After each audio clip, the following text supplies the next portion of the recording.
ঢাকা চট্টগ্রাম মহাসড়কে 40 কিলোমিটার এলাকা জুড়ে তীব্র যানজটের সৃষ্টি হয়েছে। এতে চরম ভোগান্তিতে পড়েছেন এই সড়কে যাতায়াত করা যাত্রী ও চালকরা। জানা গেছে, ফেনীর মুহুরীগঞ্জ থেকে কুমিল্লা পর্যন্ত মহাসড়ক পানিতে তলিয়ে গেছে। এতে যান চলাচল বন্ধ হয়ে যায়। মহাসড়কে ঢাকামুখী লেনের মিরসরাই সদর থেকে ফেনী পর্যন্ত হাজারো গাড়ি আটকা রয়েছে। উল্টো পথে ত্রাণবাহী গাড়ি যাওয়ার জন্য সহযোগিতা করা হচ্ছে। আবার অনেক গাড়ি যানজটে আটকা রয়েছে। জোরারগঞ্জ হাইওয়ে পুলিশের ভারপ্রাপ্ত কর্মকর্তা সোহেল সরকার জানান, সড়কে পানির কারণে গাড়ি চলাচল বন্ধ রয়েছে। হাইওয়ে পুলিশ কাজ করেও লাভ হয়নি। পানি নেমে গেলে যানজট নিরসন হয়ে যাবে।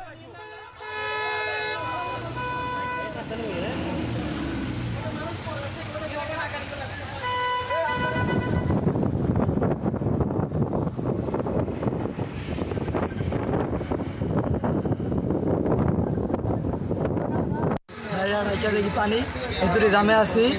তারপর বর্তমানে হোটেল সব বন্ধ, খাবার খাওয়া যাচ্ছে না, পানি নাই। তারপর এখন আমরা কিভাবে যাব? তো কালকে বিকালে থেকে আমরা এই পর্যন্ত এখানে পড়ে রয়েছি। আমরা পানির জন্য আমাদের কোনো খাবার কোনো কিছু আমরা পাইতেছি না, কোনো হোটেল দোকানপাট কোনো কিছু নাই।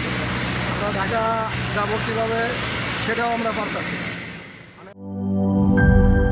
Shea butter ও ভিটামিন ই সমৃদ্ধ lily glam beauty soap. Lily, always beautiful.